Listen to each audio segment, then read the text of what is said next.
Hello everyone, welcome back to my brand new blog. আজকে হলো 7ই March আর এখন বাজছে ঘড়িতে 12:15। আমরা কিন্তু বেরিয়ে পড়েছি আর এই দেখো আমাদের আসানসোলের গেট কিন্তু আমরা ক্রস করে ফেলছি। আবারও যাচ্ছি আমরা লং ড্রাইভে আর যাচ্ছি বাইক নিয়ে আমরা 3জন। তোমরা হয়তো এর আগে বাইক রাইডের একটা ভিডিও দেখেছো, তাও বছরখানেক হয়ে গেছে। আমরা আসানসোল টু মুর্শিদাবাদ গেছিলাম বাইকে। তো সেরকমভাবেই আজকেও অনেক দূরের পথ আমরা অতিক্রম করতে চলেছি বাইকে করে। তো এদিকে দেখতে পেলে আমরা কিন্তু রানীগঞ্জ হয়ে মেজিয়াঘাট ক্রস করে চলে এলাম একটা সুন্দর রাস্তাতে, যেখানে চারিপাশে জঙ্গল আর জঙ্গল। তো তোমরা কিন্তু ভিডিও দেখতে থাকো। এখন বাজছে দুপুর 1:30। আমরা বাঁকুড়াতে এসে দাঁড়ালাম। এই একটু ছায়া দেখে একটা গাছের নিচে আপাতত একটু বসলাম। স্লাইস যা ইচ্ছাটা নিয়ে এসো, যা ইচ্ছে নিয়ে এসো। একটু কোল্ড ড্রিঙ্কস খাবো, বেশ ভালো গরম লাগছে। রোদটা দেখে বুঝতে পারছো রোদ আছে, বাট গরমকালের মতো অতটা নয় যে রোদে গা পুড়ে যাচ্ছে, এরকমটা নয়।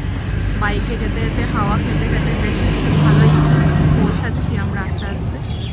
বাট এতটা দূর জার্নি করার পরে মাঝে তো একটু হলেও দাঁড়ানোর দরকার পড়েই, তাই একটুখানি এখানে দাঁড়ালাম। এরপরে চেষ্টা করব একবারে যেখানে আমাদের গন্তব্য সেখানে গিয়ে দাঁড়ানোর। বাট যেহেতু মেয়ে সাথে আছে তাই জন্য আমাদের একটু বেশি বাড়ি দাঁড়াতে হবে। যাই হোক, দেখো কোল্ড ড্রিঙ্কস নিয়ে চলে এলো। 7 আপ স্লাইস। ওকে, তোমরা ভিডিও দেখতে থাকো, কোথায় গিয়ে আমরা পৌঁছাচ্ছি পুরোটাই থাকছে এই ভিডিওতে। তো ভিডিও কন্টিনিউ করছি, সাথে থাকো। বাঁকুড়াতে ঢুকে যাওয়া মানেই হচ্ছে জঙ্গলের মাঝখান দিয়ে সুন্দর রাস্তা। দারুণভাবে কিন্তু আমরা এনজয় করছি এই জার্নিটা। আবারও আরেকটা জায়গায় এসে দাঁড়ালাম।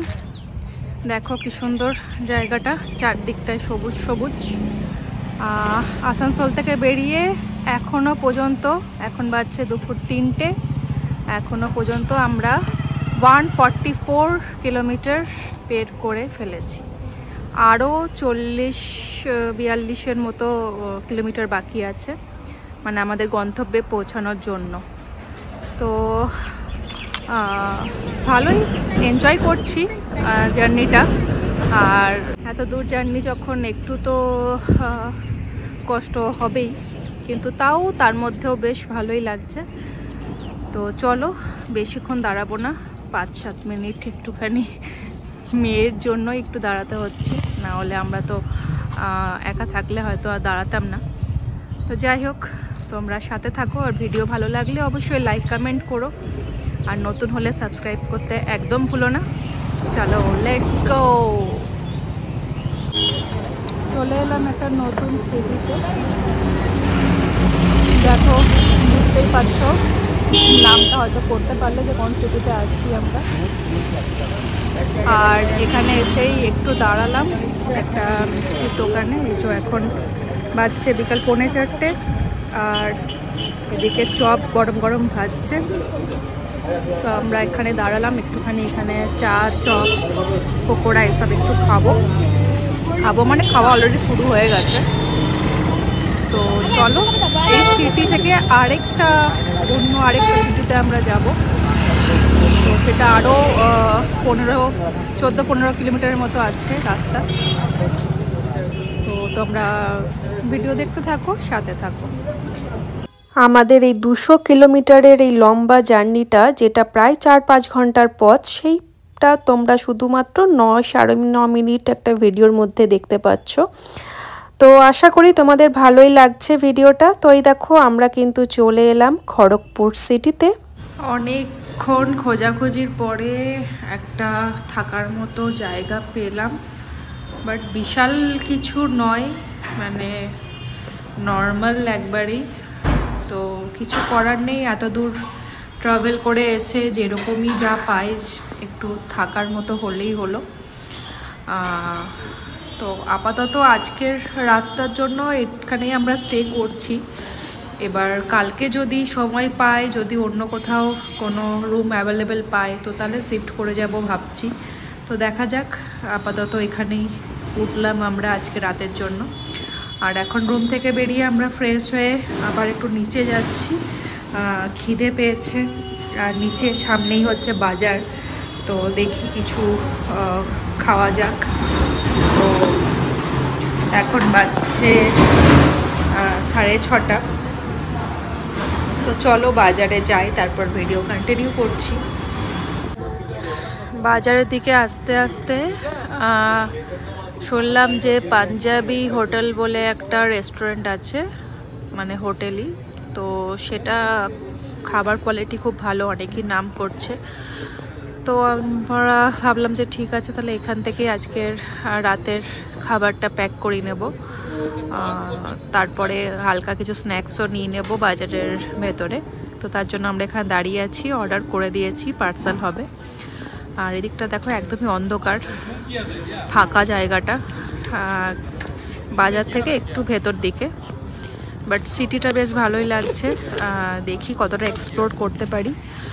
আজকে তো প্রচণ্ড টায়ার্ড, তাই বেশি এক্সপ্লোর করতে পারবো না, টুকটাক খাবার দাবার নিয়েই রুমে চলে যাব।